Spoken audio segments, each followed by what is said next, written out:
أعوذ بالله من الشيطان اللعين الرجيم بسم الله الرحمن الرحيم والحمد لله رب العالمين وصلى الله على محمد وآل محمد الأئمة والمهديين وسلم تسليما. السلام عليكم ورحمة الله وبركاته. So today we have a very interesting topic that we're going to talk about, and it's actually kind of connected to the previous lecture. You can consider it to be part 2 of it, and it is about the matrix or the machine behind reality. Okay? Now, we know that the religions, the Abrahamic religions and all religions actually, they seek and they exist to answer a few questions. One of them is, how can I attain salvation? How do I know that after I die I'm going to go to a good place and not a bad place? And they also seek to answer the question of, why is it that we're here? Why are we stuck in this place that we don't know how we got here? We don't know what it is. What is this reality? What is this place? What's the point of it? And that's what we're going to seek to talk about today. What is reality? What is the purpose of our existence? And why are we alive and here, according to Muhammad and Al-Muhammad alayhim as-salam? All right, so we know that in Al-Hafth al-Sharif, there's this description of this machine. It really is described as a machine that operates in cycles. It repeats itself, as you saw in the previous lecture. Adam after Adam after Adam. It has reoccurring figures and characters in it. It's like this movie, this video game that people are playing repeatedly.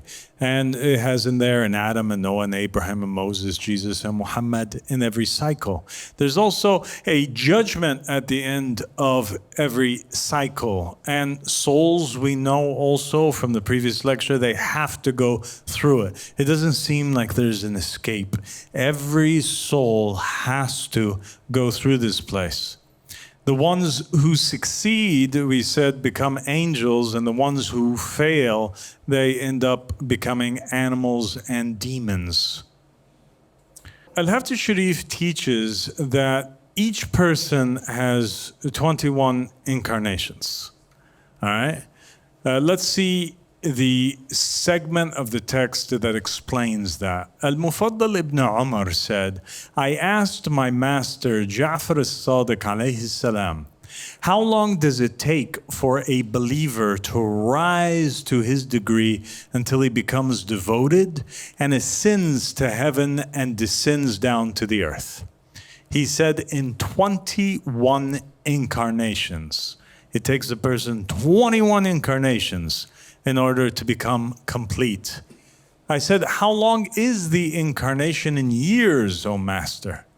He said, 1,077 years, during which the believer is reincarnated 21 incarnations.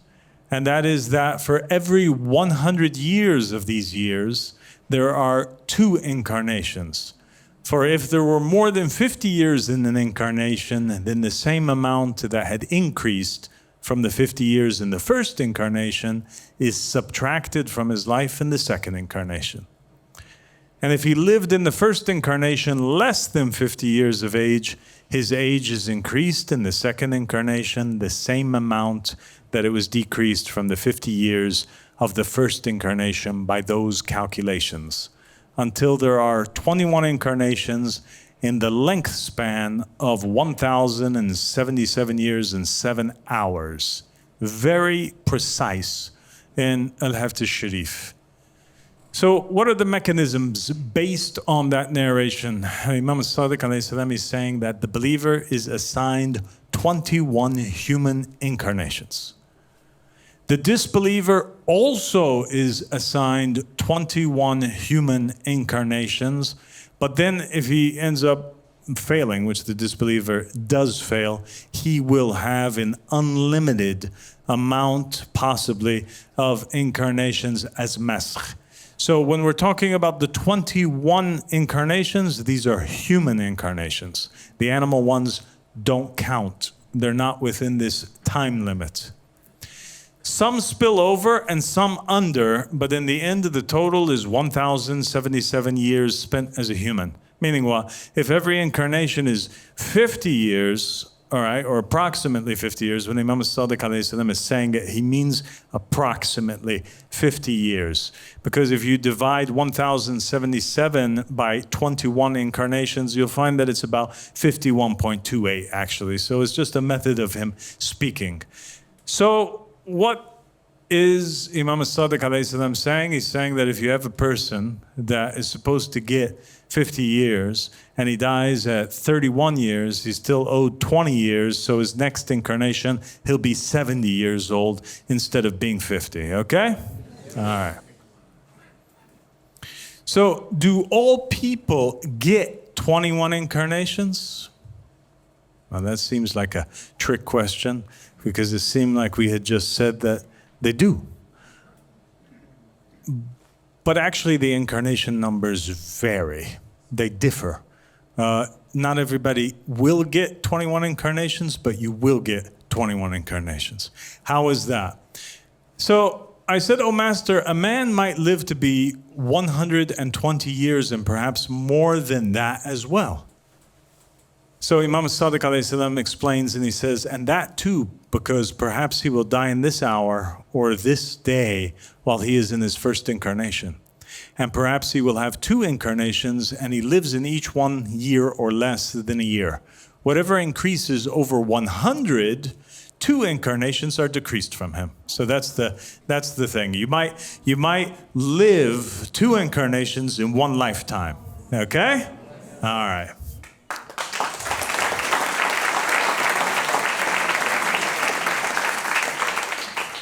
So that is concerning whoever has a lack or increase in that, the 50 years. As for the 21 incarnations, they do not exceed the total of 1,077 years and 7 hours. So nobody can go over that total. The total is the same for everybody. Everybody lives that amount of 1,077 on earth, but you might not be born 21 times.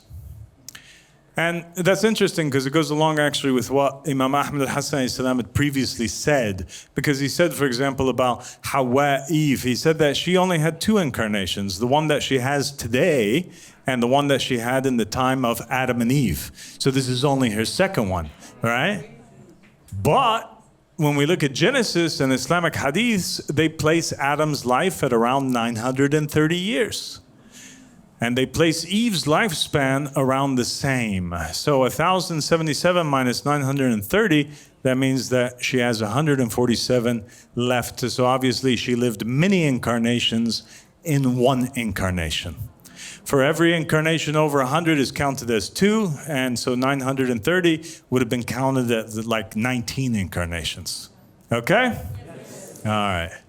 So everyone is equal in time, and that's important for us to understand here and see the justice of Allah subhanahu wa ta'ala and also see the order, the divine order that is within this matrix or this system. Every soul gets the same amount of time on earth in human incarnations. The numbers of incarnations might differ, but the collective time is the same. Judgment then follows these incarnations. All right, so here's a question that I was asked by Brother Suleiman after the last lecture. He said, but do people incarnate across cycles? Could we be here and we have people that live amongst us that are actually from the 2nd cycle or the 3rd cycle or the 4th? Well, let's look at some evidence and see. We have in this narration from Al-Hafth Sharif, it says that Muhammad ibn Sinan said, there is no bird that flies except that it has a mother and a father and an uncle.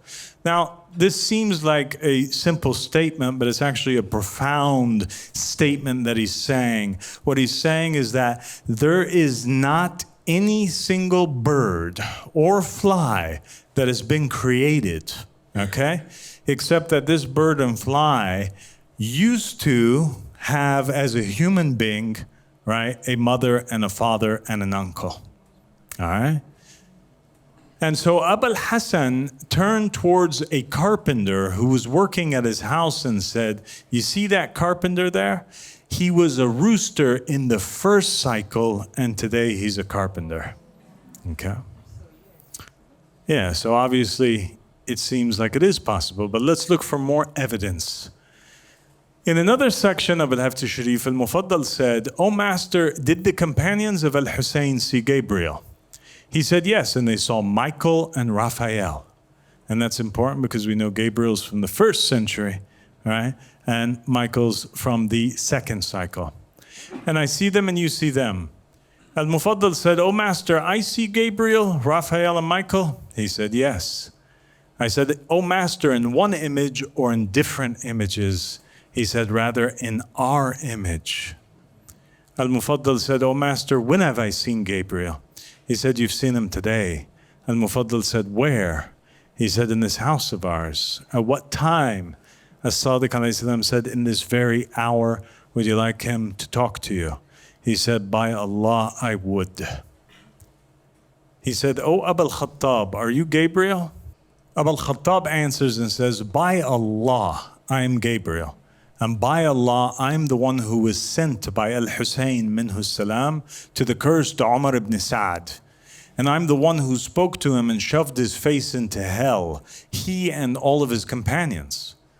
And I am the one in charge of punishing them by his command. And I'm the companion of the first Adam. And he commanded me to shout one shout at creation. So I dismembered them, and I bound them with chains and cuffs. And I am the companion of Noah and his call to his people to the worship of Allah and his oneness. But they did not acknowledge, so I split them with the flood. And I'm the companion of Abraham when they denied him and threw him in the fire. And I, by Allah, was with him, and nothing of the heat of the fire struck me, nor him. And I'm the companion of Daniel and the Ark of the Covenant and the scrolls, and I, by Allah, wrote it with my hand and my writing, and I never doubted and never doubt his godhood. And I am the companion of Moses and Jesus and Muhammad sallallahu alayhi wa alihi wa sallam."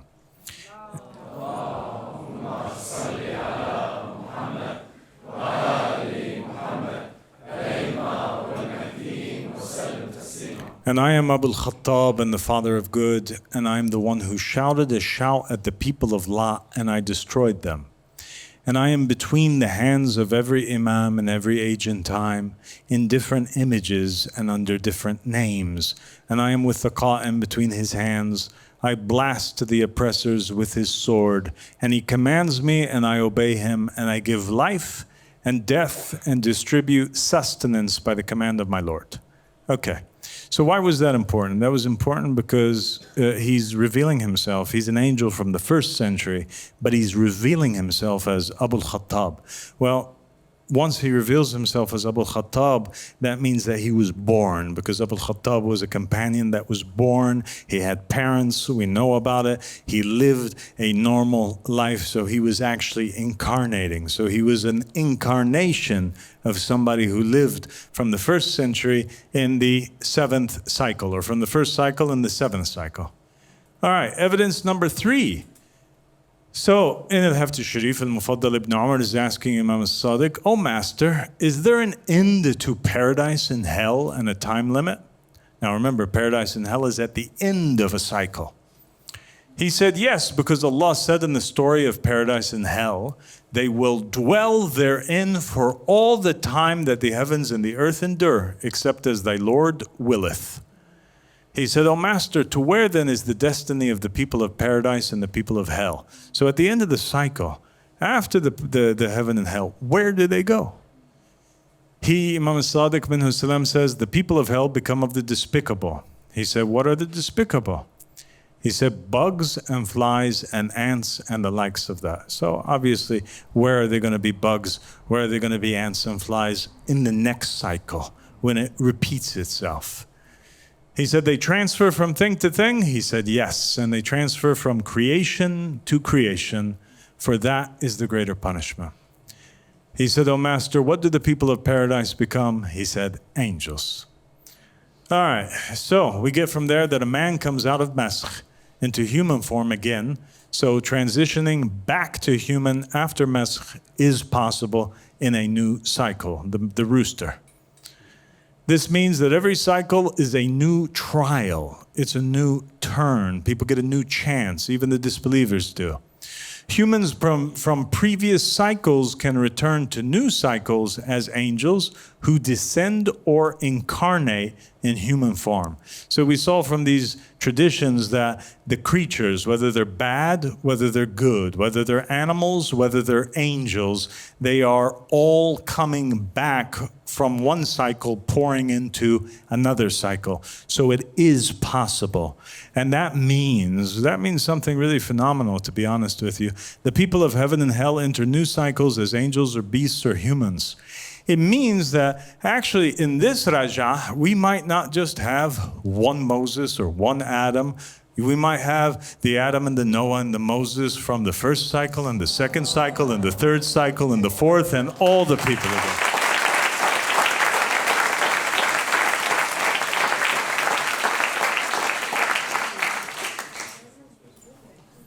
All right, so here's a little bit of a map to demonstrate for you simply the concepts that I'm trying to explain. Cycle ends. What happens? They have judgment. There's a heaven. There's a hell. People of hell, they go forth as animals or they become the demons of the next cycle. As to where the people that succeed and they enter into heaven, where do they go afterwards? They go into the next cycle, influencing it as angels, and it carries on, or they cross over as humans. Cross-cycle incarnation is possible for believers and non-believers. So could we have in our cycle the first Adam or Noah or characters who played the roles from other cycles? We said already yes. And here is some evidence to that, actually, that speaks directly to that. Khalid ibn Salim said, we were sitting at our master Ja'far as-Sadiq alayhi salam, and we mentioned a man. So they're talking about a man. It doesn't say who the man is. It's a mysterious man. So he said, I do not know him. They said, verily a man witnessed to the desolate, deserted lands of Khurasan 7 times. Now, pay close attention to the wording here. He saw the desolate, deserted lands of Khurasan 7 times flourishing. He, minhu salam, said, so how many times do you think he saw it while it was in ruins? And the Sadiq was asked by those who were present about this world. He said it is 400 cycles, and the cycle is 400,000 years. Remember, we mentioned in the last presentation that sometimes they refer to cycles in periods of 400,000, sometimes in 50,000. You're going to understand it now. And in every cycle, there are 7 Adams, and in every cycle, there's an Adam and Noah and Abraham, Moses, Jesus, and Muhammad. All right. So what do we have here? We have that if you map that onto the 50,000-year unit, you get the following. Basically, the 400,000 are as such. It's a breakdown of this. It is 7 of the cycles put together. Cycle number 1, from Adam all the way down. Cycle number 2, 50,000. Cycle number 3, 50,000. 4, 50,000. 5, 50,000. 6, 50,000. 7, 50,000. That's 350,000 years. And then you add on there that they stay in heaven or hell for an additional 50,000 years. That becomes a week, right? A week of cycles, all right? A day with your Lord is 50,000 from what you count? Yeah, it's a week with Allah subhanahu wa ta'ala. Okay. So in al-Haft, the world cycle spans roughly 40,000 years. A normal cycle, they call it 50,000. A world cycle is the week cycle. It's 400,000 years. And it contains within it 7 Adamic eras, each associated with a full prophetic sequence. Okay? Think of it as a cyclical week, a divine week with Allah subhanahu wa ta'ala. When it was mentioned to Imam as-Sadiq that a man had witnessed the desolate lands of Khurasan, flourish 7 times, the immediate implication is that this man had incarnated in the 7 Adamic eras of a single world. Do you understand? Yes. However, Imam as-Sadiq doesn't stop there. Imam as-Sadiq immediately expands the time frame. He's like, hey, your mind's small. Focus here what I'm telling you. He says 400 world cycles, each lasting 400,000 years. 400 times 400,000, that is 400 weeks. And he asks, how many times then do you think he saw it in ruins? So basically, Imam as-Sadiq is saying he saw it flourish how many times? 7 times? Well, it's usually more in ruins than it is flourishing. How many times do you think he saw it in ruins? He saw it over the course of 400 world cycles. Each world cycle is 400,000 years, and he was in every single one of them. How many times do you think he saw it in ruins? So this strongly implies that the man's soul incarnated not merely across a one world cycle, but across many cycles, witnessing repeated ruin with only 7 instances of flourishing.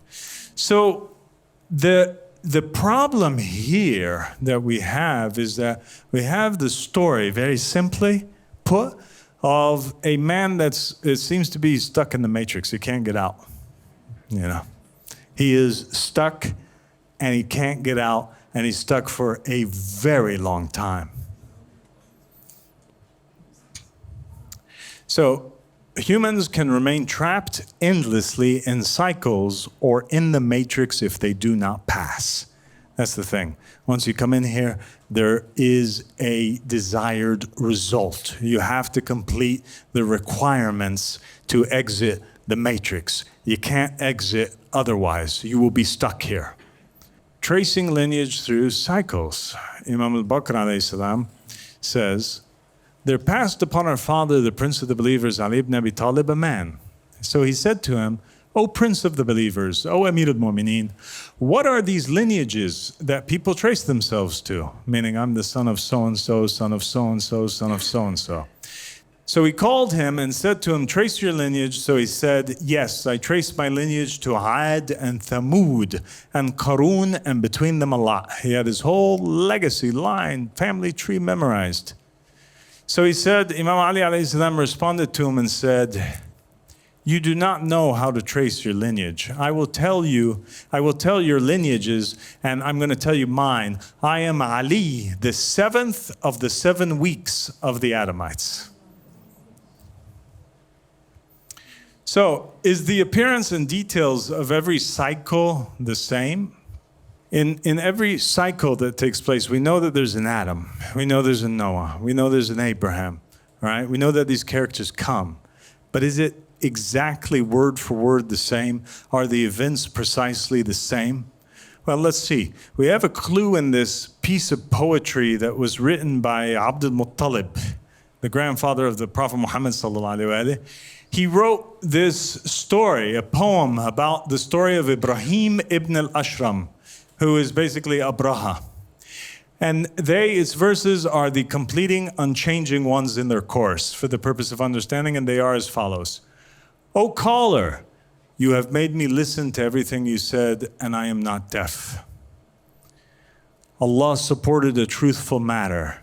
He has His sunnah in this people, not in the nations, for the house has a protecting God.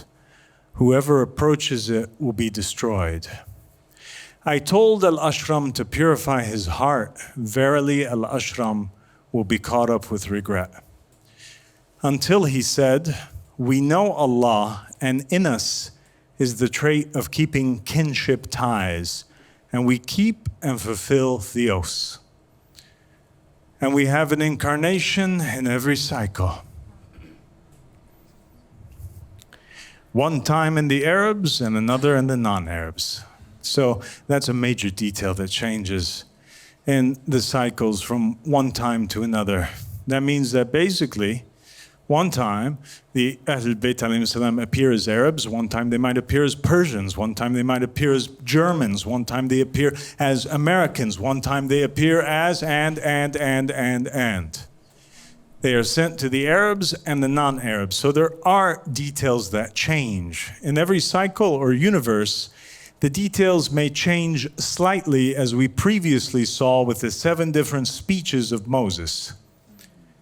Modern cosmology allows for the possibility that different universes have different physical properties, and you have the multiverse theories, which you all know, that different universes can have slightly different physical laws or constants. And this allows for freedom of will and fairness. All right, so let's get to the main question that we posed at the beginning of the lecture, which is, what is the purpose of our existence? What's the purpose of this matrix that we're stuck in? The Haftar Sharif gives several answers. One of them is guidance. In the very end of Al-Haftar Sharif, you have this ending that Al-Mufaddal ibn Umar writes. He says, "And all praise is due to Allah, Lord of the worlds. The secret book titled The Given Heft from the Preferences of Our Master Ja'far as-Sadiq minhu salam is completed. And the book is called Al-Haftar Sharif because it is the news of the beginning of creation and how its origins were, and about its end and how he detailed it and transferred the selves from condition to condition for the purpose of guidance." So we know that the matrix has a purpose, and that's to guide. What else? And from Muhammad ibn Ali, who said, "If the circle spins, it spins upon nation after nation and century after century until the believers are purified, just as pure gold is purified." Completion is another one of the reasons. Al-Mufaddal ibn Umar said, "I said to my master, what is the limit of the believer's completion?" He said, "When the believer elevates to the degree of the doors." I said, "Do they keep elevating higher and higher in degree until they become like angels, and the need for food and drink and interest in those things is lifted from them, and they ascend to heaven and descend to earth?" He said, "Yes, if God wills it." I said, "In the form of an angel or a human?"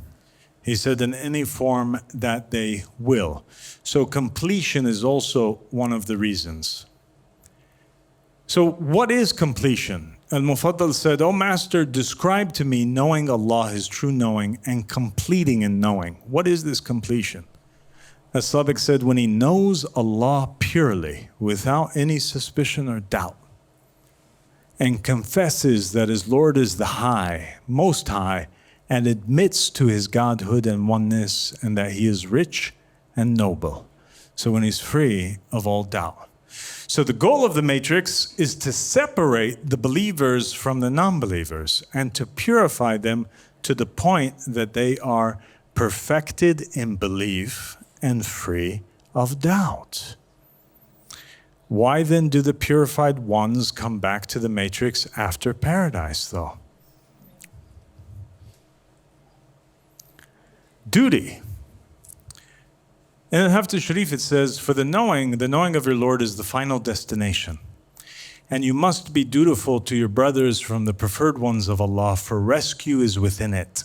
And do not meet any of your brothers except with humility, even if he was less or lower than you in honor and money and offspring. For if you do that, Allah will lift off of you the burdens of the matters of this world and the hereafter, and Allah shall be behind every trade for you, O brother." He said, "This is concerning our Shia and every believer that is raised to the degree of his friend. For it is upon his friend that hasn't been raised to that degree to submit to him, and he must obey him until he is raised to the likeness of his angelic deed and becomes like him in the degree of faith and knowing. It is then that he does not have to obey anyone.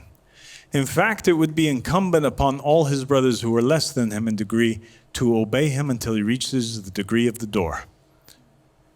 I said, "Oh Master, what's the degree of the door?" He said, "The degree of the door is that he sees the Imam anywhere he wishes, and nothing is veiled from him, not a towering mountain, nor a solid one, not a deep sea, nor a perimeter wall, except that he sees him whenever he wants and wills." It is essentially, the Matrix is an angel-making machine, or school for spirits that graduate as angels. And once they graduate, they have to fulfill their duty towards the rest of the other spirits, pay back the karma, pay back the due by lifting them up and helping them also graduate. Okay?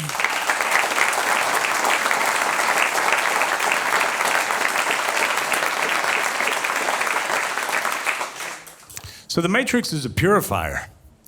It ensures that those that are like Iblis stay away from God and the angels. You see, there was no Matrix before, and then Iblis disobeyed. And then the Matrix came into play, and it became a barrier, it became a test, it became a purifier. It functions like a water purifier or sift. The heft describes a cyclical system or matrix. The point of life is designed to purify souls through repeated incarnations until they reach complete knowledge of God, graduate as angels, and help others reach the same state. The cotton marks the final unveiling and closure of this Adamic creation, after which a brand new creation begins. And so this is the cycles, we enter into it, we're purified, we become angels, we return to help others until the cycle ends, and then we've totally separated the believers from the non-believers, the darkness, the disobedient tyrants, the shayateen from the angels. Those who are angels, where do they go now? They get to be, they're qualified enough to be in the presence of God, and God reveals himself to them. You have to graduate through this school that purifies you so that you can be with Allah subhanahu wa ta'ala once again.